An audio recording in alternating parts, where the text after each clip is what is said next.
Bem-vindos a mais um podcast da B-Trip Intercâmbio e Viagens. No episódio de hoje, Débora quer falar sobre os tipos de acomodações disponíveis para intercambistas. Acomodação, vamos falar um pouquinho de acomodação. A acomodação a gente vende normalmente casa de família e residência estudantil. A pessoa também tem a liberdade, quando ela é maior de idade, em decidir por conta.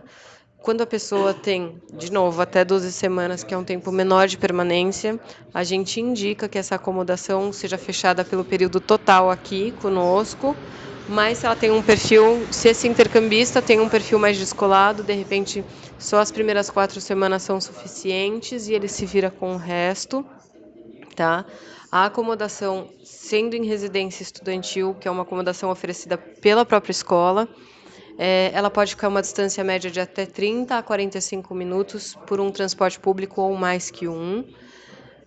Ou pode ser uma distância caminhável, então a pessoa pode ir andando, ou ela tem. Normalmente, quem escolhe residência é um perfil ou mais adulto, que a pessoa já mora sozinha e está acostumada com a independência, a liberdade de poder ir e vir.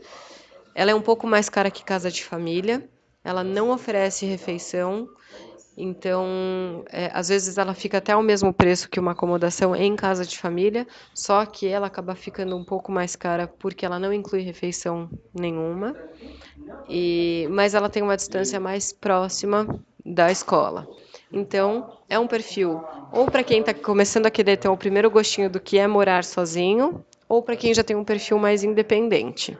A residência pode ser ou individual ou compartilhada. A gente normalmente sugere para que o intercambista que esteja viajando sozinho pegue um quarto individual, para ter menos impactos com o intercâmbio do tipo o choque com outra cultura.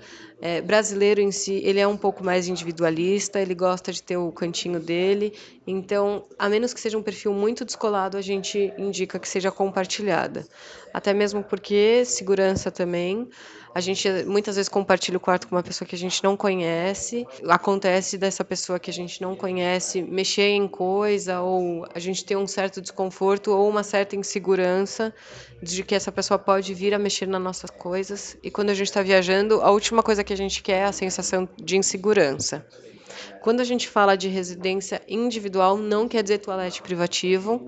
Toalete privativo quase não existe. Se existe, isso é cobrado a mais.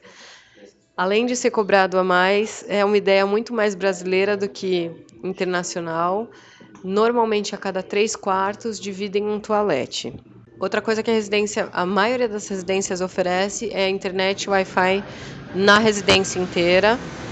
Você em uma residência tem a possibilidade de ter a cozinha compartilhada, então de repente você pode comprar coisas no supermercado, etiquetar com o seu nome e deixar na residência. A gente também indica que se você tem alguma coisa, uma barra de cereal, um chocolate, alguma coisa que você queira ter no seu quarto, isso também é possível. Agora falar um pouquinho de casa de família. A casa de família fica a uma distância em média de 60 minutos por um meio de transporte ou mais que um. Você tem uma imersão maior no idioma. Essa família não é obrigada a ser nativa, mas é obrigada a falar o idioma que você está indo estudar como tal. Família pode ser só uma mãe, só um pai, uma mãe e um pai, uma mãe com crianças, uma mãe sem crianças, um pai, uma família completa, com animais até de estimação, muitas vezes. Mas isso tudo também é direcionado pelo intercambista quando ele solicita para a gente.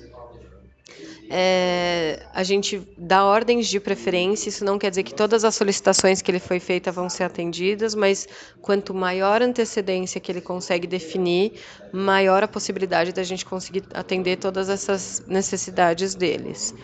Quando a gente fecha uma família, a gente pergunta se esse intercambista que está indo é alérgico a alguma coisa, se ele tem algum tipo de restrição alimentar, se ele aceita animais na casa ou não, crianças, se ele é fumante ou não fumante. Tudo que ele puder passar de informação que faça diferença na vida dele acadêmica e na vida dele de troca, é interessante a gente ter essa informação para tentar atender o máximo possível. Casa de família normalmente inclui 2 refeições, o café da manhã e o jantar. Isso não quer dizer que a família faça, mas quer dizer que ela vai dar subsídios para o intercambista fazer. O mais importante é que o intercambista que topa ficar numa casa de família é que ele entenda que é ele que se adapta às regras da família e não é o contrário.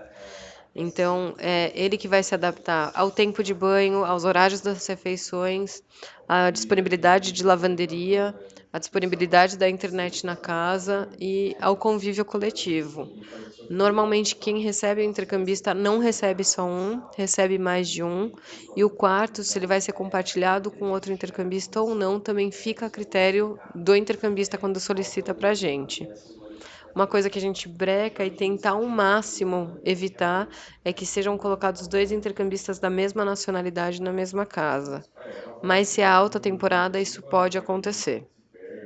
Então, o intercambista tem que estar ciente de que ele está indo para uma outra família com culturas diferentes da nossa e com hábitos culturais também diferentes do nosso. Ele pode voltar a hora que quiser para casa? Ele não pode voltar a hora que ele quiser, se ele é um intercambista menor de idade. Se ele é um intercambista menor, a família vai restringir os horários que ele volta e vai restringir algumas programações. Se ele é um maior de idade, o que acontece na maioria das vezes é a família entrega a chave de casa e fala para ele não fazer barulho, porque normalmente ela está com outros intercambistas na casa, então para não atrapalhar a ordem da casa.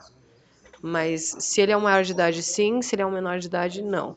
Ele é obrigado, principalmente, ainda mais, a seguir o ritmo da casa.